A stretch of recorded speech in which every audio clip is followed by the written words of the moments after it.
I think it's a film about love, I think it's a film about honesty, and I think it's a film about what it means to be quintessentially Australian. The world-renowned Clovelly Film Festival opened tonight with the highly anticipated new film Beat the Living Daylights from writer, director, choreographer Cesar Gregore. The critically acclaimed filmmaker, famous for his controversial docudramas Liverpool Lights, Tailored Square and Looking for Judy Davis, has boldly ventured into the slightly more competitive genre, the Australian white trash suburban narrative. Joining him on Beat the Living Daylights is 8-time AFI-nominated producer Gloria Lord. This film has been in pre-production in my brain for about 20 years, but I was waiting for the right moment to birth it into the world, and this is the moment. Based on a true story, it follows 1 week in the life of solar panel installer Damien Dice Warren, played by up-and-comer Ben Huntington, who, due to a work-related health and safety mishap, falls into a 24-hour coma, waking alone to a devastating realisation. I'm a vampire. I was actually the icebergs one day, and Caesar walks past me and just drops this script in my lap, and I'm like, hello, what's this? And I called my mum, posted it to her to read. 3 months later, she called me back and just said, Darl, this is you. And when Mum says that, then I really listen, so. Ben was the only actor in the world we wanted for this role. He has that absolute thing. Hey, where's that dickhead who slipped on a roof tile and got a solar panel wedged up his ass? Why is it so dark in here? I'm in a wheelchair. What's wrong with your face? I need your help. Oh, what the is going on? It's the middle of the day. Let some lighting. Leave the curtains closed. Stop acting like a Fruit Loop and...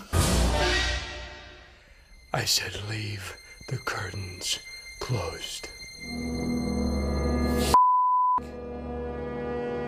Originally budgeted at nearly $200 million, Gregore was forced to scale back his cinematic vision due to pressure from his European investors. We told them we'd take a pay cut, we told them we'd shoot in New Zealand, but when they couldn't look us in the eye and promise us an IMAX release, we told them to take their Deutsche Marks and stick them up their ass. We're going to do it alone, and we're going to do it like no one's ever done it before.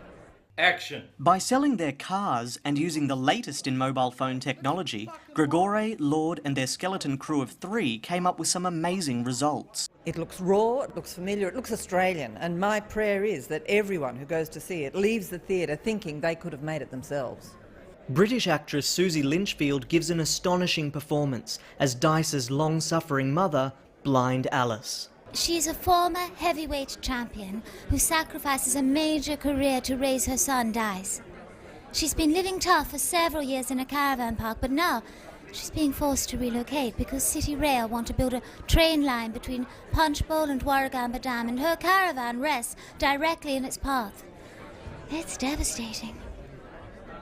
I'm a vampire, Mom. Why? Today of all days, I'm being forced out of my home. You decide you're a complete bloody freak.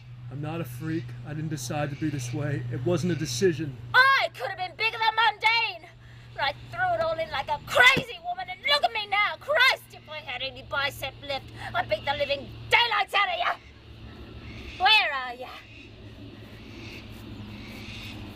Go on, where have you gone? I watched hours and hours of video footage of one of the all-time greats. Muhammad Ali. Hilary Swank. The film's set in Lakemba. Yes. But it was shot in Bondi?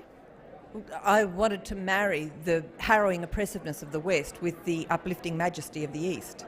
Also, it's important when actors work that they feel at home, and Bondi is like a second home to actors, in many cases a first home as well. Alyssa, fabulous work. Well, thank you very much. Interesting character name. Talisa, yes. It's actually Scandinavian. Her mother is Finnish and her father is a quarter Aboriginal, so she identifies herself as Findigenous Australian. Can't you sleep?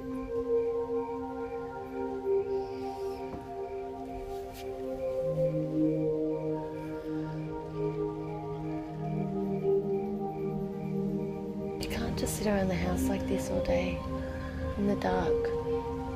It's not healthy. It's not normal.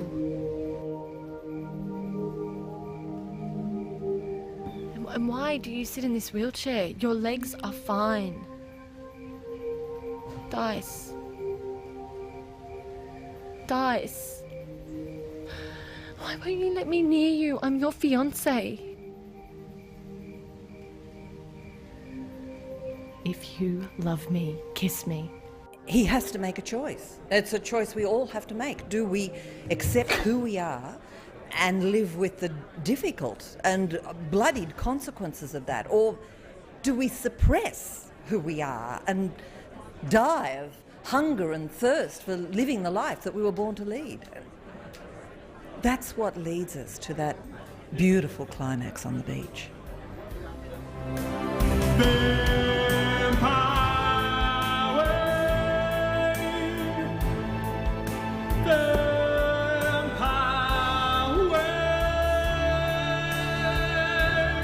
What do you think the film's about? I think it's a film about regret. It's a film about evolution. I think it's a film about love. I think it's a film about honesty. It's a film about loyalty. It's about climate change. It's about gay marriage. It's just a f***ing good yarn. This is a film by Australians for Australians about Australian vampires. And if that's not a big enough wake-up call for this government, then as an artist, I don't know what else I can do.